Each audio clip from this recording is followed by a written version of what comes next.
Hello, and welcome to the Patreon weekly Q&A with your host, Robert Polenic. Our goal is to educate you on everything health and fitness related with a clear, concise, and customized approach. We want you to know what you need to know and how to apply it in a way that fits you best. So this is the weekly Q&A for C3 Method Patreon members. If you'd like to be able to submit your questions for the Q&A, you can sign up at patreon.com/C3 Method, and the 3 spelled out THREE, so CTHREE Method. There you go. And you can also find out more about our services and us at c3method.com. Okay. Also on the Patreon channel, you get access to nutrition education, which will teach you how to write your own nutrition programs. We have training program structures that are written for you, and then also structures that you can customize and create your own workouts. And we have the weekly Q&A videos that you're watching now. And then, of course, you can always use the community chat to chat to other members and or ask questions for the weekly Q&A. Cool.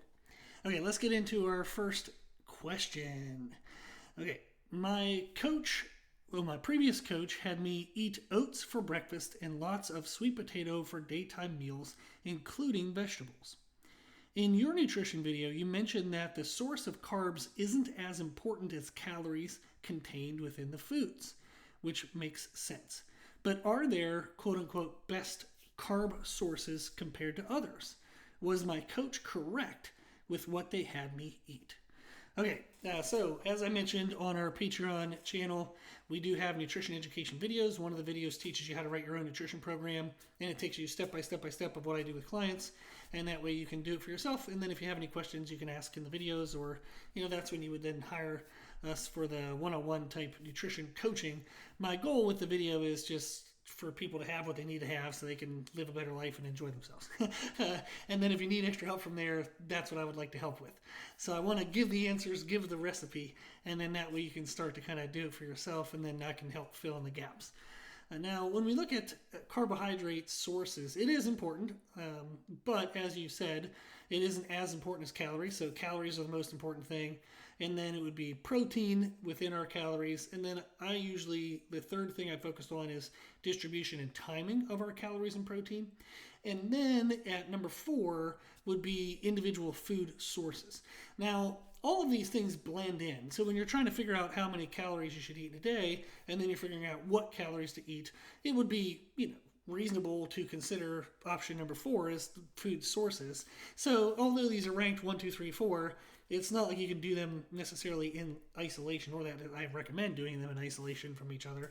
But it is important to know that if I'm distinguishing between carb sources, say sweet potato versus white potato, that means nothing if I don't already have my calories controlled and accounted for, my protein controlled and accounted for, and then timing and distribution of my food. Those things are going to have a greater impact on whatever your goal is, whether it's fat loss, muscle building, performance, health, yada yada. So that's the idea of the ranking system, is just to let you know where your focus should be, what you should make sure is wrapped up and buttoned up and accounted for first before moving on to the next thing. When we look at carbohydrate sources, that would be an energy source. Another energy source we have is dietary fats. In general, fats are slow digesting energy, so we eat them now, but we don't really get a kind of a burst of energy from them. It's just a nice, slow, sustained energy. And usually fats take multiple hours to digest. So they can help you feel a low level of energy, just good satiety, good fullness between meals, especially if you have a long time gap between meals, say 5, 6, 7 hours or so. Carbohydrates are faster digesting sources of energy, and there's even variableness within carbohydrates. So you can have something that's really slow digesting, such as sweet potato, but then you can have something really fast digesting as like fruit juice or a Gatorade. That can start digesting, actually it starts kind of being absorbed through the lining of your cheeks. It can start being usable and digestible within 5 minutes or so, and arguably even faster than that. But compared to a sweet potato, which still might take 2-3 hours to get some useful energy from it, there's definitely more variability to the energy release with carbohydrates than there are with fats. So fats are slow digesting, carbs are faster digesting, but within carbs there's a slow and a fast. The idea of the trainer giving you oats for breakfast and then which is a slow digesting carbohydrate, and then also slow digesting carbohydrate during the day, like sweet potatoes, is you maybe have been eating in a calorie deficit. Typically, people aren't going to eat oats and sweet potatoes if they're trying to gain a lot of weight because they are slow digesting. They can potentially limit how much you want to eat because they're so slow digesting. You're not hungry for your next meal for more of a delayed time frame, so then it's a struggle to get enough food in. So typically oats and sweet potatoes are going to be given in a calorie deficit since they are slower digesting carbohydrates, and there's going to be a fibrous kind of helping you go to the bathroom component to oats and sweet potatoes, and especially vegetables as well.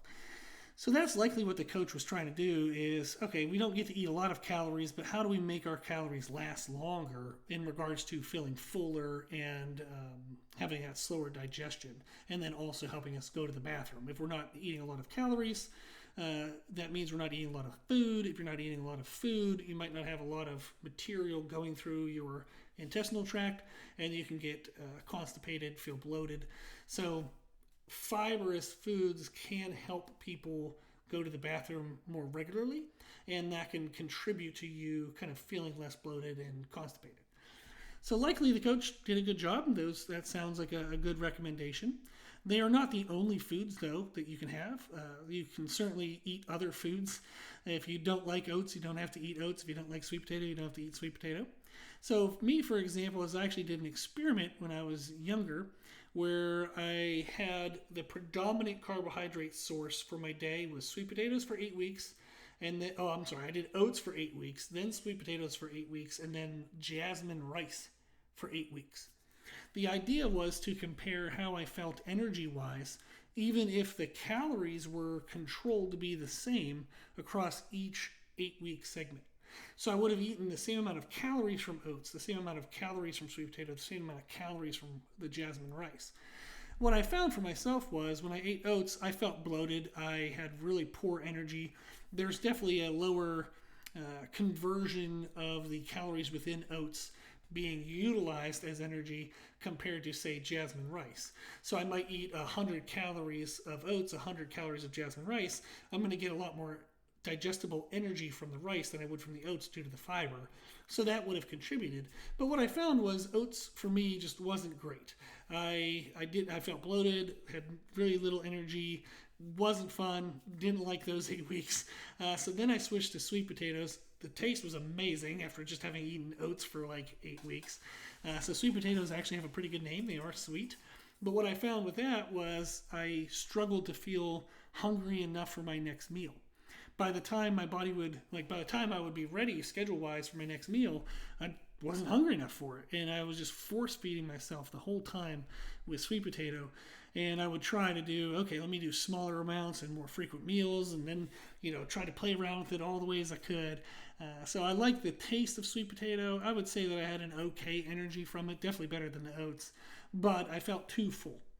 Then when I switched to jasmine rice, it was, like Goldilocks, the third thing is perfect. So for me, jasmine rice worked really well.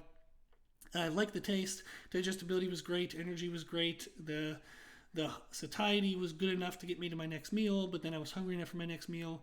So really being able to experiment with different carb sources is what I would recommend. Assuming you have your calories accounted for, protein, meal timing and distribution, and then when you're looking at individual carb sources, if you like oats, eat oats. If you like sweet potatoes, eat sweet potatoes. If you don't like them, don't eat them. Try something else. You can actually just do a quick Google search and say, okay, if my meals are 5 hours apart and I like carbohydrates, I can do a Google search and say what carbohydrate sources digest within 5 hours. And that'll give you a ballpark of a list of carb sources that are probably going to give you enough energy from one meal, but not cause you to be too full for the next meal or too ravenous by the next meal. So Google is your friend. You can use that and find out, okay, I have this much time between meals. So maybe you have a crazy schedule and you have 8 hours between meals. You're like, oh man, So what carb sources digest within 8 hours? And you might find, oh, there's not very many. Most carb sources digest sooner than that. So that's where fats would come into play. So now you would say, okay, well, what fat sources digest within 8 hours? And you'll find a list. So then you can start to say, okay, well, if I still like a little bit of carbs, I can have that for flavor, but maybe I'm going to start to bring fats into my meal to help slow the digestion down, give me a more sustained energy if I'm going to have an 8-hour gap between my meals. So that's one way that I would recommend using carbs and fats, is trying to match your digestion rate to the meal timing. And that can help you feel good throughout the day, enough energy, but not too much food, not enough food, kind of a nice little balance of the game. So overall, I think your coach probably did okay with the food selection, but if they did tell you, like, this is the only thing you can eat, that's not true. There's a lot of options that you can choose from. Cool. Okay. Next question. Does collagen protein build muscles? And conversely, does whey and casein protein build connective tissue?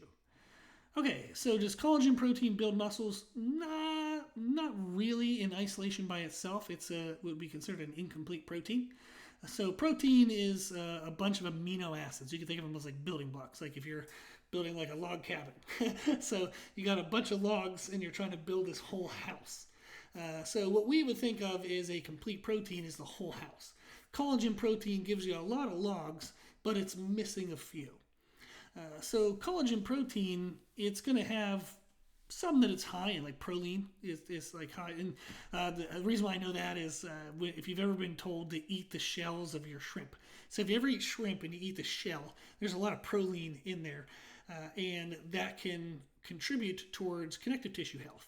You don't have to do that, but that's how I've heard of that when I was younger and what stuck in my mind. But collagen protein is specific to connective tissue, and especially when you combine it with normal dietary whole food protein sources, assuming somebody's getting moderate to enough protein, and then you combine collagen, you're going to get a kind of an upgrade of connective tissue health. So collagen protein is for connective tissues. That's a good way to think of it. And then whey and casein protein is more complete protein sources, and there's variability within that statement. But in general, whey and casein protein is related more so to muscle tissue repair and growth. And that's because it has its own amino acids. So for example, leucine is kind of like a limiter in protein synthesis, like muscle repair and creation. So whey and casein protein tend to be higher in leucine compared to collagen protein. So whey and casein protein better relates to muscle repair and growth, and collagen protein better relates to connective tissue repair and growth. What you can think of is, to make this a little more simple, if you're hitting your protein targets for the day, and in general it's 0.6 to 1.2 grams, you're going to find that as a general window. If somebody doesn't really lift weights, probably 0.6 is good for them. If you lift weights semi-aggressive, semi-often, and you're not necessarily a bodybuilder but you train and you exercise, probably 0.8 to 1 gram per pound of body weight for protein is plenty sufficient.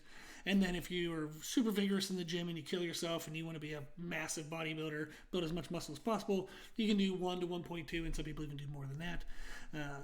If you have that amount of protein that matches your kind of protein demand based on your activity level, chances are you're getting enough whey and casein type proteins. So you can just add a little bit of connective tissue protein, which would be collagen protein if you want, if that's a concern of yours. It's relatively cheap, and my wife, for example, gets an unflavored kind and just blends it into her coffee. You can't even tell it's in there. So that's an option you can use if you're concerned about balancing those two elements, the connective tissue and the muscle tissue. But in general, if you're eating enough protein, you're probably going to get enough for both. But if you want a little extra insurance, you can add the collagen protein to make sure you have enough of the collagen components. However, what you wouldn't want to think of is if you're eating very minimal dietary protein and then you're just going to supplement with a bunch of collagen protein, that is not sufficient for muscle repair and growth. So for example, let's say somebody's supposed to have 120 grams. Oops, sorry, just kicked the camera. So let's say somebody's supposed to have 120 grams of protein a day, and they're only getting maybe 60 to 80. And they're like, oh, you know what? I'll just add a couple scoops of collagen protein. That's probably not going to be sufficient. You're going to miss some of the muscle-specific amino acids. So I wouldn't fill the gap with collagen protein. If you have a gap, you would want to fill the gap with whey and casein. Now, the difference between whey and casein is whey is faster digesting protein source. Casein is a slower digesting protein source. In general, as long as you're eating a couple meals a day and the meals have whole protein sources in them, it's not really going to matter which you choose. Whey tends to taste better than casein protein. I believe it's cheaper as well, but that's nitpicky. So typically, I would use whey during the day and casein at night if you're going to use a protein source right before bed. Since casein protein is slower digesting, whey would be faster digesting. If you're going to be asleep for 6 to 8 hours, you'd want a slow digesting protein. Now, if you're not getting that from whole food sources, which is what I would recommend, you can use a casein protein to get a nice slow release of protein throughout the night compared to whey protein. Cool. Okay.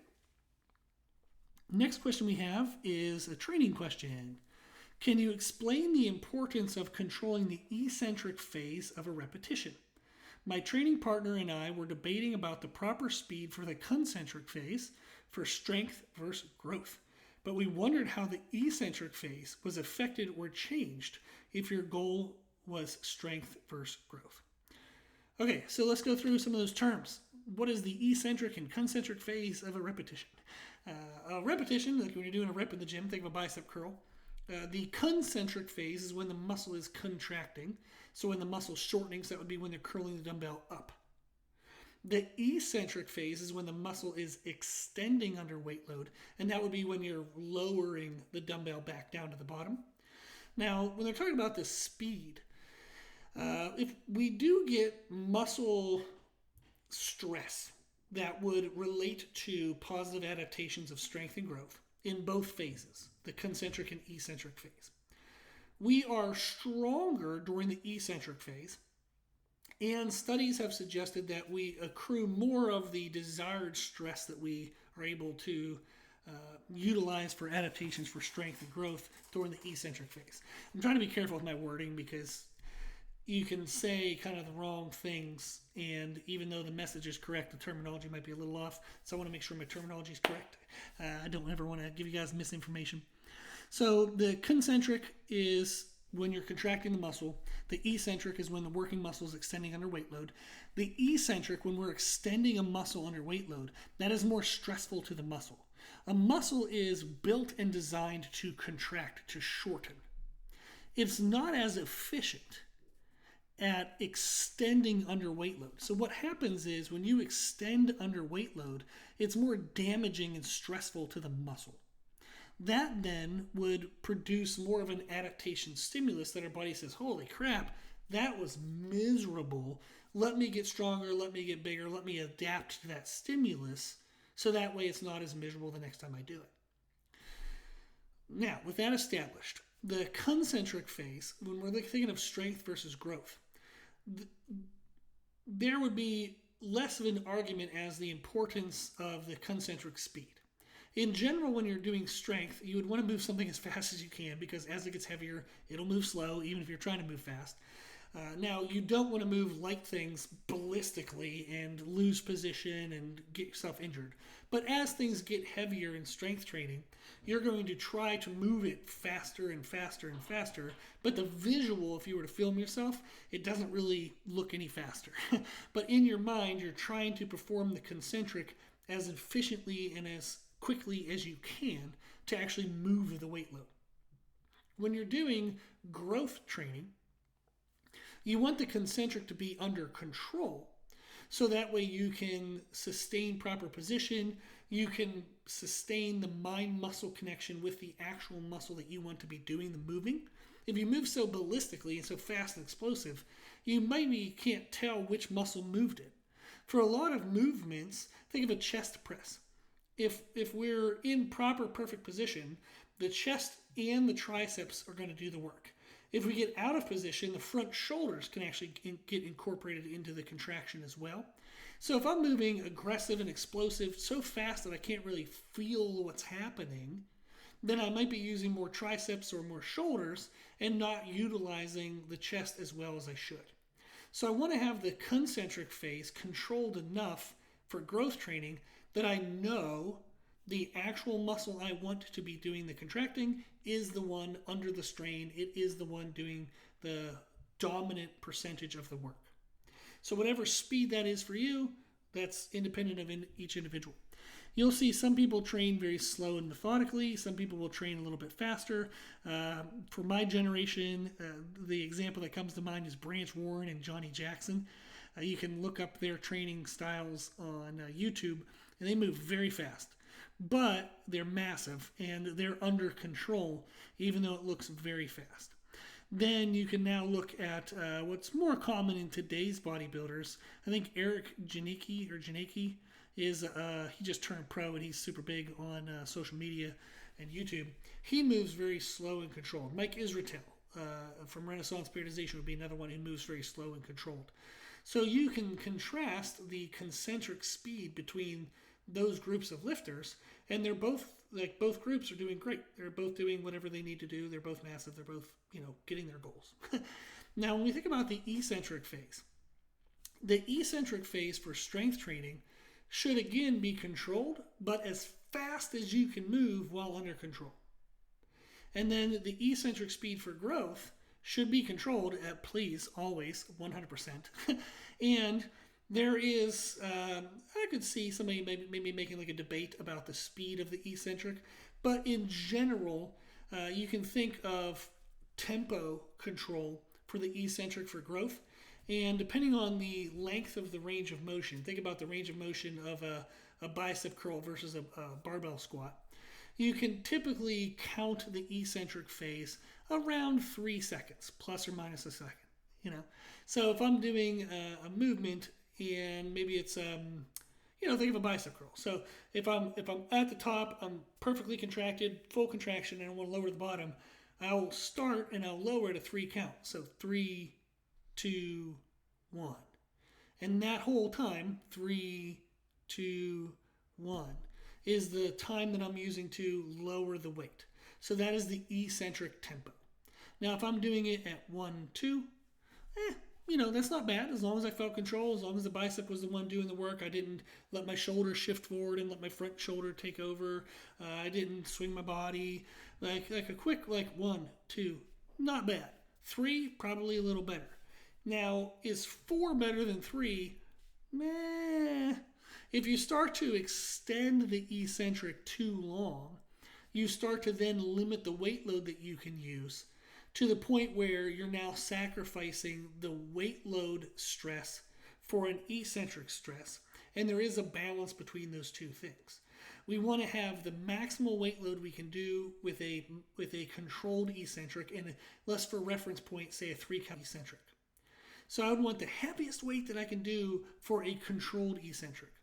If I increase the control of the eccentric and that causes me to decrease the weight used, I'm now making like a pro, but also a con, and I don't know if I'm really moving ahead. So as you would have to decrease the weight to prolong the eccentric, it would be arguable as to whether that's actually now net positive, or if you just have a +1 and a -1, and now you're actually kind of doing the same thing. So the eccentric speed for growth is extremely important. And in general, I would recommend around a 3 count ±1. With the real key is that you feel under control. The target muscle is the muscle lowering the weight. You don't feel your body moving. You don't feel any other muscle getting included. But also, you're going as heavy as you can while getting all those feelings.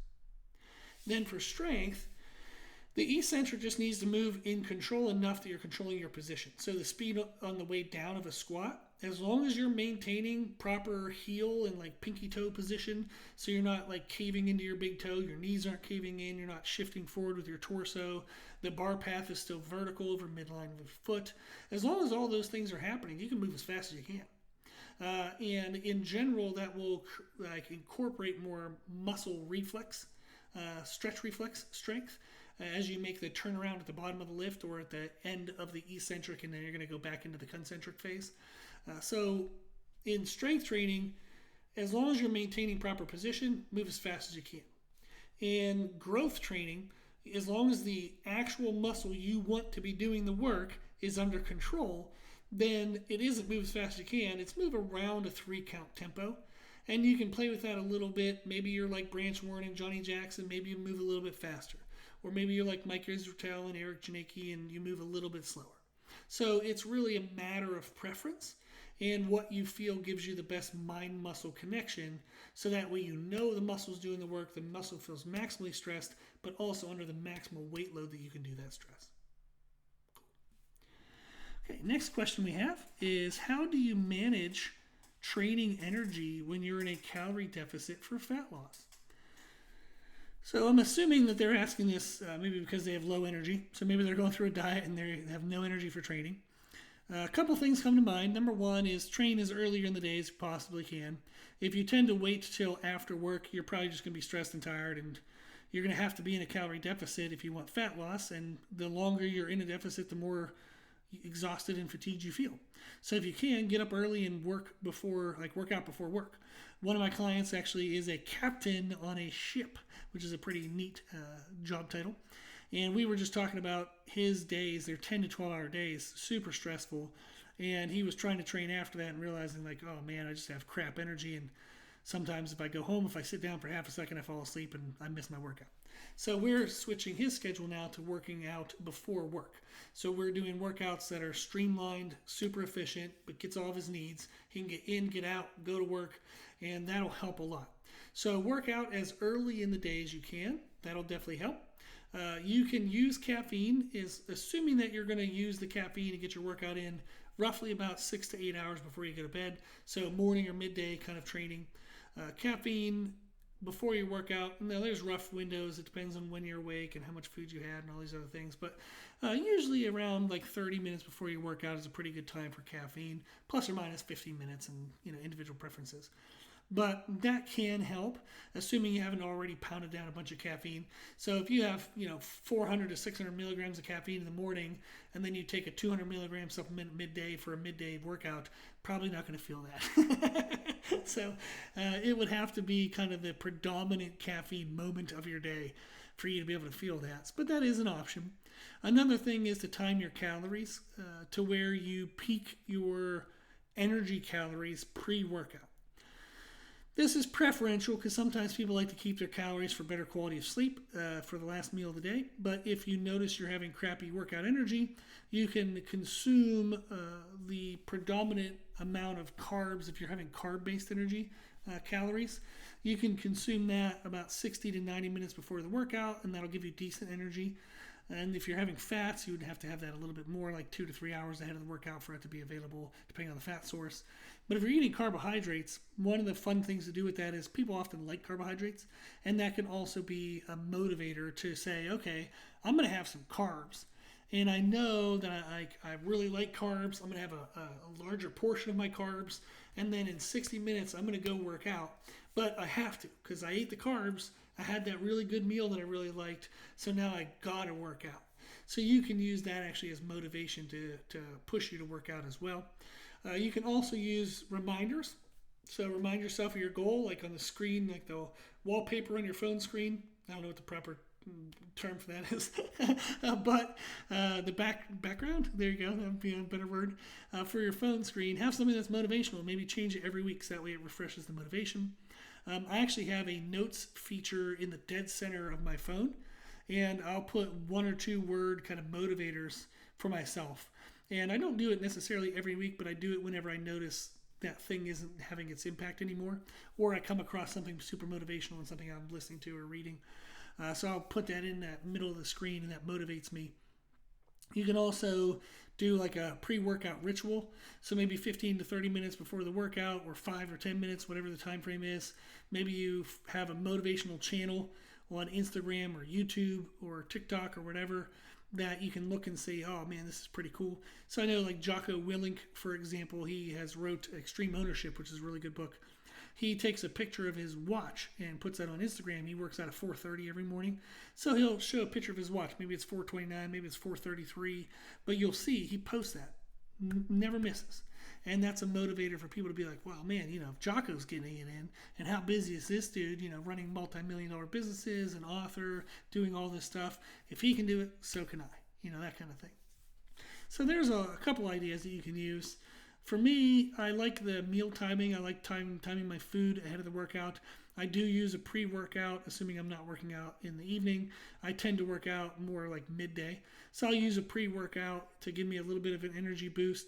And then the other thing is I just know I'm maybe not going to feel like working out.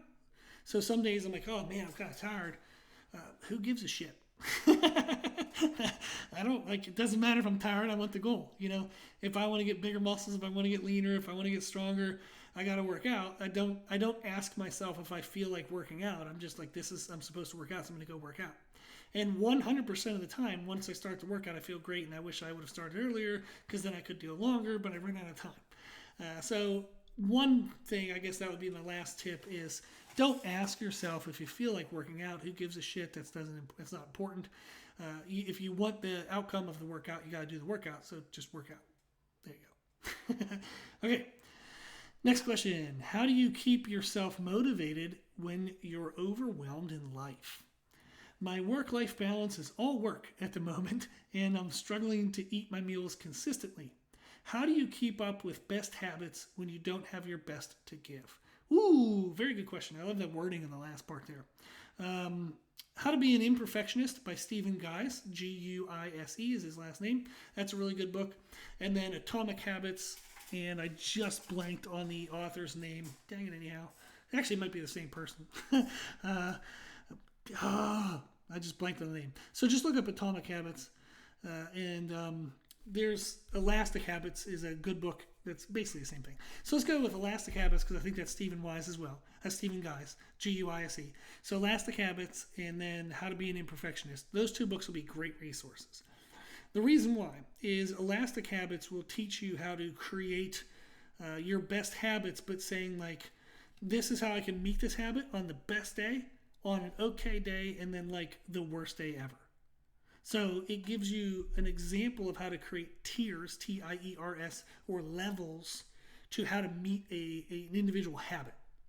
And then How to Be an Imperfectionist is learning to accept that, okay, if I have a best option, but all I can do today is my okay option, that has to be good enough. I have to choose to do that and move on. Okay beats nothing. Every time. So if my options are this is the best I could do, this is okay, and then this is the least I could possibly do, any of those three beats nothing every single time. So How to Be an Imperfectionist teaches you how to not be an all or nothing type person where if I can't do the best, I'm not going to do anything at all. That's stupid. Absolutely stupid. So the reason why that's stupid is saying that doesn't then like be like, well, if I can't do the best, I'm going to do nothing at all. So instead of doing nothing at all, I'm going to do the best. No, if you can't do the best because of a million things outside of your control, you can't do it. It just literally is outside of your control. So do anything else. Better, and that's better than nothing. So don't do all or nothing and think like, well, that's going to motivate me to always do the all. Bullshit. No, it won't. So the better way to think of it is I will never not do something. I'm going to do something every time. And I've had goals where I worked out every single day for a year, and I've done that for multiple years. I've done a bunch of different goals. I remember one time I did 10 months of 6 a.m. cardio. I had to do 20 minutes of cardio every day at 6 a.m. If I couldn't do it at 6 a.m., I had to do it earlier, between midnight and 6 a.m. So I had to get up even earlier. There was no way to make it up later in the day. When the clock hit 6, I had to do my cardio. If there was something like I was traveling that day, if I was, whatever reason, I had to get it in earlier. That was my rule. And I did that for 10 months, never missed a single day. So I've done a lot of goals like that, a ton of them over the years. And having goals where I'm going to get something in, it doesn't even really matter. I have an idea of what I want to be the best thing, but it doesn't really matter. At the end of the day, I'm going to do something. So those goals where I had to try to do exercise every day of the year, some days it was like, okay, I am dead tired. I am miserable. I laid in bed and I actually realized I didn't work out yet. So I would just do 10 push-ups in my bed and then go to bed. Does 10 push-ups, is that really going to make a difference? Hell no. But does it mentally make a difference? Yes. So physical difference, no. Mental difference, yes. because those were 10 push-ups I didn't have to do and I wouldn't normally have done. But I chose to do it to stay disciplined and stay in touch with my goal. So then, whenever opportunities would arise and it's like, oh, I'm not in bed yet. It's only 9 o'clock. I normally maybe go to bed at like 10 or 10:30. I haven't worked out yet. Well, maybe I'll set a 10-minute timer and I'll just do some bodyweight squats and push-ups. So all of a sudden, I catch it a little bit earlier and it becomes 10 minutes rather than 10 push-ups.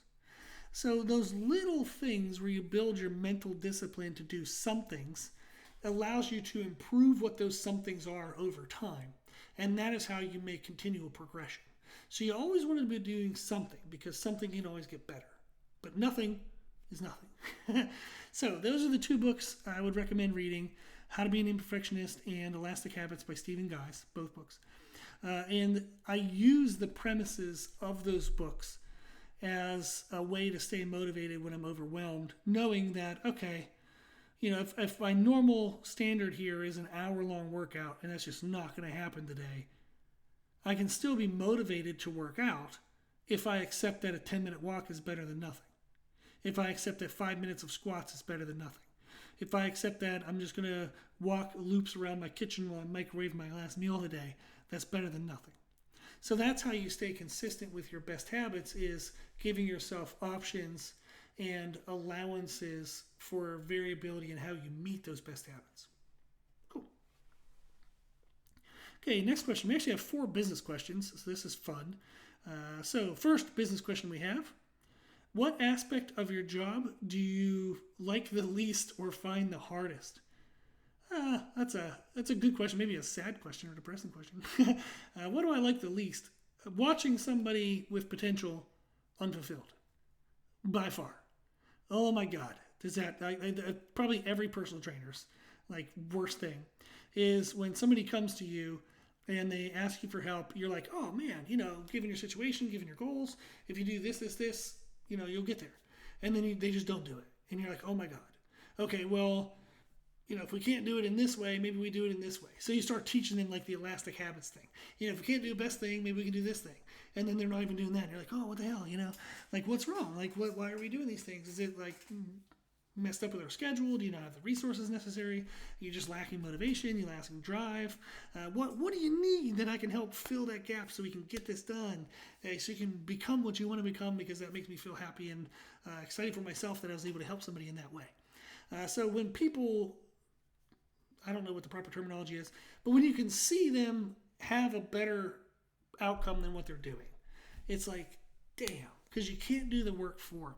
You can give them every freaking direction and step and possible way to do it, but you can't do it for them. That is, without a doubt, the most frustrating thing. And what I like the least about the job is when you can see that somebody could be better, but they're not doing it, and you can't control that. So that would be the answer to that, the least favorite aspect of the job. Next question. If you don't think a client is properly following your programming, how do you approach a conversation with them to address it? This would be client to client, because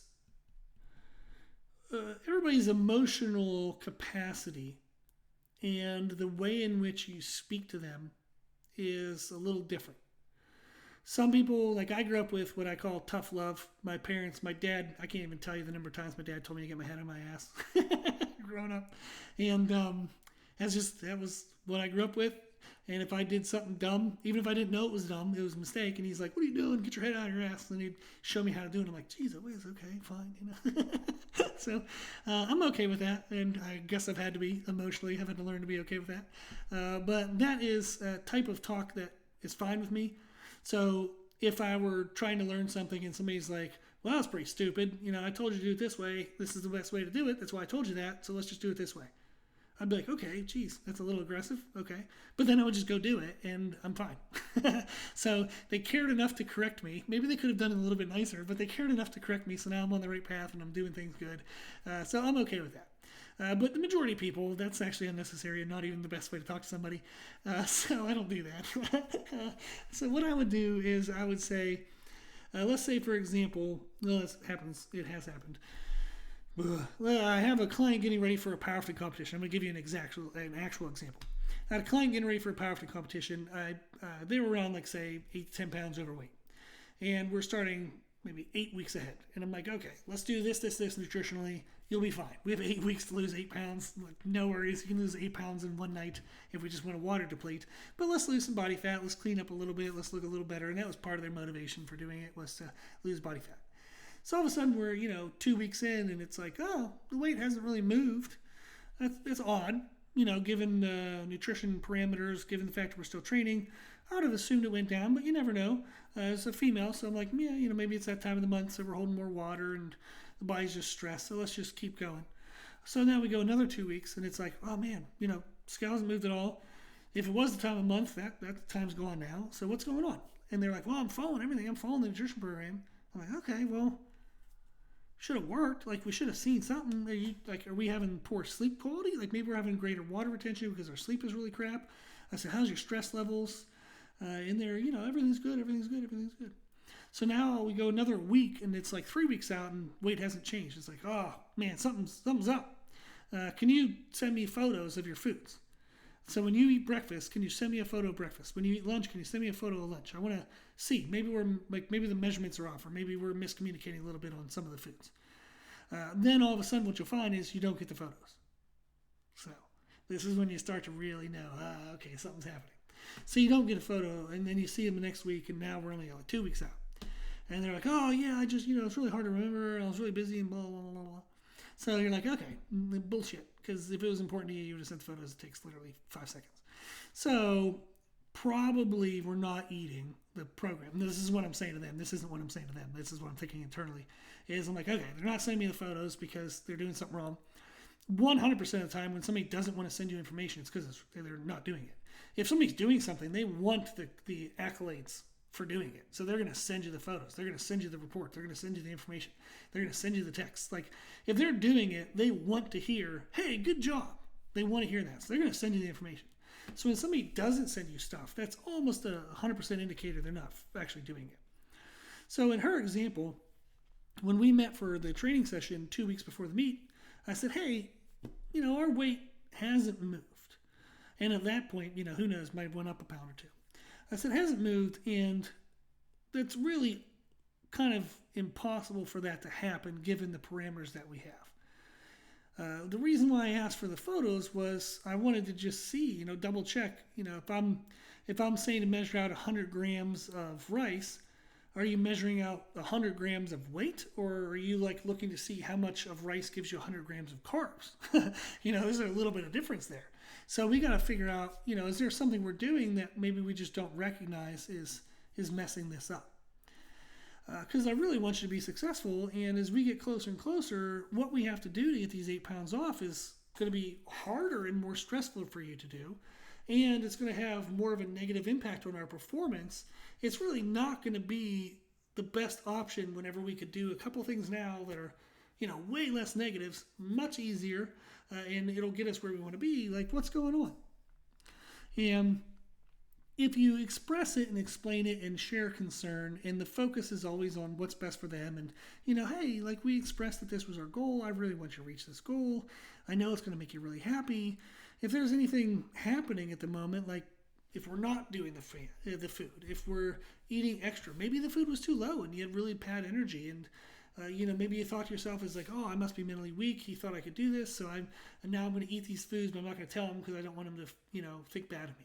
Oh, don't worry about that. So I'd rather know so that way I can help you. It's always being very kind, very caring, and you want to always have them be the focus, not the goal be the focus. Like, you want them to reach the goal because you care about them, right? So in her example, she was like, well, I've been following the plan, but I do have a soda every day when I train. I'm like, oh, okay. Well, like a diet soda? And of course it wasn't, so it's like, damn it. And then it was, when the kids come home, sometimes they'll leave snacks out, so I'll kind of finish their snacks a little bit. If they have a couple pieces on a candy or an extra bite or two, I'll kind of eat that up. And then, and sometimes when my husband and I have a stressful day, we like to have a glass of wine at the end of the night. So you start realizing, oh, okay, you're having 60 grams of sugar soda drink every day, so there's 200 some calories. little nitbits, of calories here and there from your kids' snacks, a glass of wine. Yeah, okay, maybe no wonder like the weight hasn't moved. So then it's like, okay, well, since we only have 2 weeks left, do you think we can drop the soda for the next 2 weeks? Or, what can we have half a soda? Can we find maybe an energy drink or something else that has like half the sugar? What can we do here? And then you solve that problem. Then you say, okay, snacks for the kids, let's solve that problem. The wine at night, let's solve that problem. So you go through and you try to figure it out. But typically, if I don't think somebody's following the program, I'm going to approach it as in, I care about you. I want you to reach your goals. If there's something that is causing us to maybe not adhere to the program, can you let me know? Like, can you share it with me? Can you let me in? I want to help. So in that case, I'll often tell them the story of another client who maybe was in a similar situation, or a story from myself, where maybe I struggled in a similar situation. So that way I can show relatability, and I can show that, it's okay. I'm a comfort space. I'm a safe space. They can talk to me. And then usually whatever the issue is opens up and we can address it. So that's how I approach it, because I think a soft touch is usually the best. Another way to think of it is if they're paying for a personal trainer and or nutritionist, it's important to them. Like, they're giving money, they're giving time, they're giving effort. So this is important. Chances are, if they are messing up and they are aware that they're messing up, they are already beating the crap out of themselves emotionally and mentally. You don't need to add to that, and adding to that doesn't help. It doesn't make them feel better. It doesn't make them feel more proactive. It doesn't make them, if anything, they get more defensive. They're going to get mad at you. So just recognize they do care. They are maybe just in a new place. They're unknown. They don't know what to do. Maybe somebody in their past judged them poorly and they're afraid you're going to do the same. So approach it with love and care and concern, and focus on the individual. And I think that'll help with how you approach it. Okay, next question we got. Last 2 questions here is, what are some time management skills you use to minimize your workload without minimizing your work quality? If I could answer this, I'd be a millionaire. So there's a lot of time management skills. Self-help books. Just look at any self-help book. I listen to them all the time. The only 2 categories of material that I consume in audiobooks is self-help and business. I look like a mess if you were to look at my Audible library. Staying time management. I think what helps is staying disciplined to. Well, here's a concept. I'm going to unload a very minimal amount of what's out there in the world to you. So there's an 80-20 principle. Is this 100% accurate? Probably not, but it's a good premise. About 80% of what you do, 80% of your positive outcome as a trainer in a business. So 80% of what makes you money. Let's think of it that way. 80% of what makes you successful.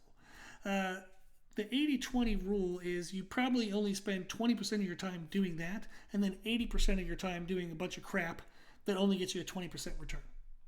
So the 80-20 rule is, 20% of what I do gives me 80% of my return, but I spend 80% of my time doing stuff that only gives me 20% of my return.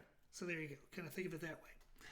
What your job can do, is to figure out what is the 20% that gives me my 80%. I have been asking myself this question since the first day I ever started doing this as a job, and I'm continually asking myself this question every single day, because over time it changes.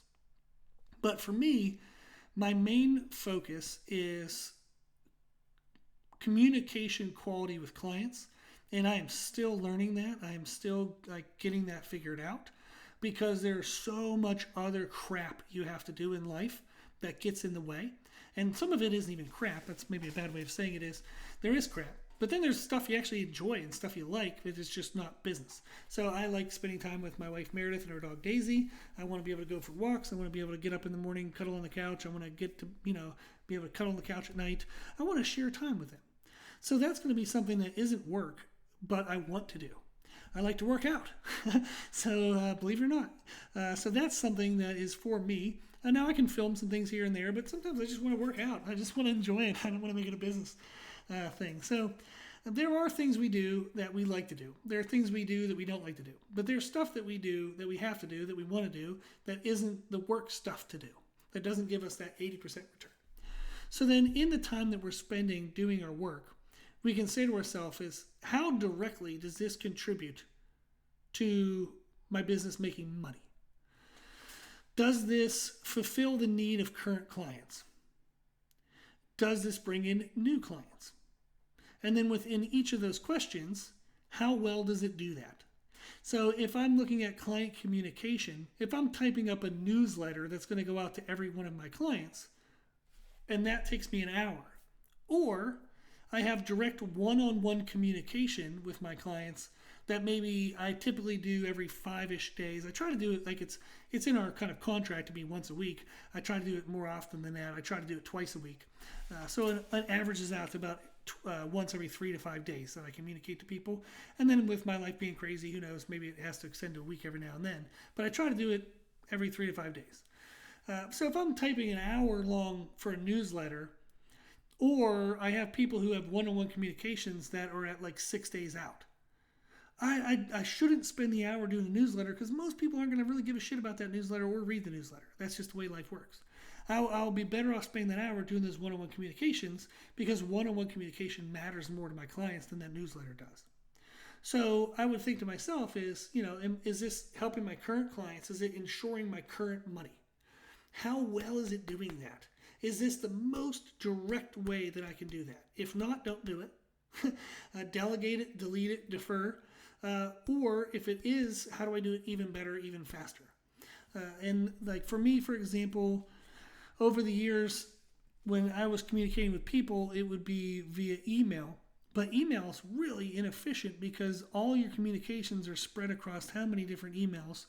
And not all emails come in one thread because somebody sends you a random email that isn't part of the previous email. Or if they're all in one thread, they're so damn hard to look back and find other details, like other data. So I switched all my clients to a Google Drive document. So just an online doc, Google Doc. And now it's this ongoing, ever-continuous single document. It looks like Microsoft Word, but it's a Google product, so I have to call it something else. It's just one document that's forever.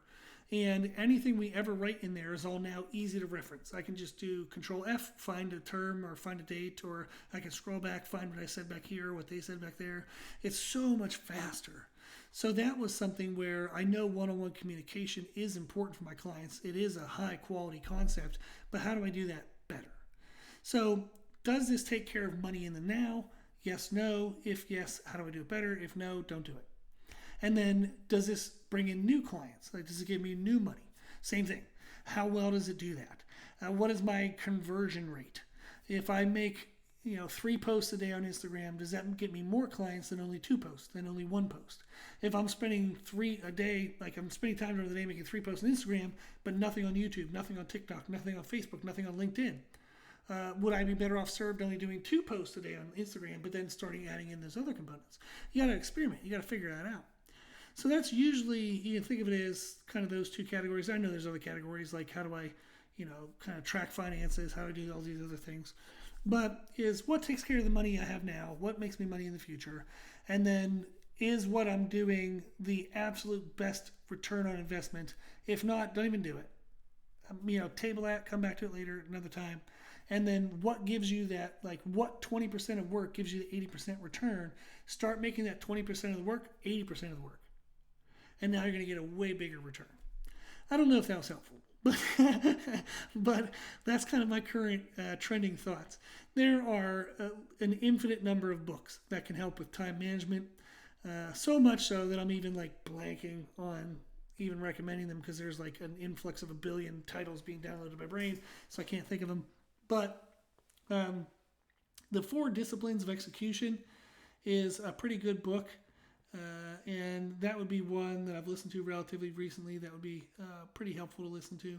So time management, you think of it as time because we all have a definitive amount of time, 24 hours a day. How well do we spend it? But then also energy management, that's something to consider. Is when is the best time to do things? How do you have better energy? By paying attention to better quality of sleep, better quality of food, making sure you're physically active during the day. Believe it or not, exercise increases productivity. So if you spend 40 minutes, 30 to 40 minutes doing exercise, you actually will increase your productivity of the time you actually do the work greater than the 30 to 40 minutes. They've shown that with meditation, is meditation has a greater return on investment in regards to reducing stress and allowing productivity. So you can actually do meditation. That's been, kind of proven in real world application to have a greater return on productivity than the time spent doing it. So there's a lot of things you can look into. But that's at least my current trend of thought, and a book recommendation is the 4 Disciplines of Execution. Last question. How do you answer a client's question when you don't know the answer? So if somebody asks me something and, what's the best supplement for XYZ? And I'm like, you know what? I'm not really sure. I could spit an answer out to you, but I haven't looked into that topic for a little bit of time. So let me update my knowledge, and I'll get back to you in 24 hours.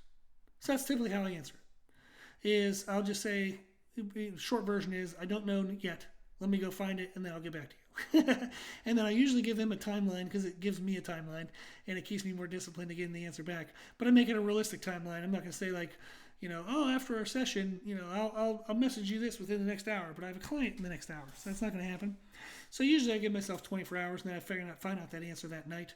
Or if it's more in depth, so maybe they had some kind of weird nagging injury, they have a digestive issue, and they're like, what do you think is going on? I'll be like, well, can you send me your food history? Let me see the foods you're eating. And then I'll go through this week, try to figure out what might be the allergens that could be the risk. And over the weekend, I'll write up a list of maybe things we want to try to avoid next week. So that's kind of the way I approach it is I explain that I don't know yet. I'll go find the answer, and then here's when I'll deliver it. That is the typical approach that I use. When you work with a client, there's going to be a lot of things that that they don't know, so there's a lot of things you can help them with, but it's okay if you don't know something. You're a collaborative effort, you're a team. So if they don't know and they're asking you and you don't know, that's fine. They trust you, you're smart, you have a lot of certifications, you've done a lot of things, you can probably find the answer and better decipher the good answers versus bad answers than they could, and then you can get that information back to them.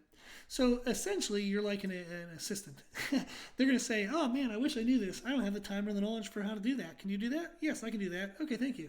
Done, right? So that's your job, is you're a team, and your job is to go find that answer. It's okay if you don't know yet. Go figure it out. Never, ever, ever give an answer if you don't know if it's the right answer. You can even preface that and say, I'm not 100% certain. This is what I normally would tell people, blah, blah, blah, blah, blah. But let me double check that. So you can say that, but be honest. Don't ever fudge it and then try to make it up later or fix it later. Just be truthful with what you know or don't know, and then go find it out for them, save them the work, and deliver it in a timely manner so that way they get their answer, you get your education, and the team moves on smarter and better off for it. Cool. Okay, so that's everything. If you want to submit questions for the Patreon Q&A, remember you can sign up at patreon.com/C3 method, the 3 spelled out THREE, so CTHREE method. You can reach out to us for our services at c3method.com. You can find us on Instagram and YouTube under the name C3 Method. However you will find us, however you reach out, I hope that you do. If you need anything, let me know. I'm always here, and I'm always happy to help. So thank you for watching. Thank you for listening. And I hope this was helpful.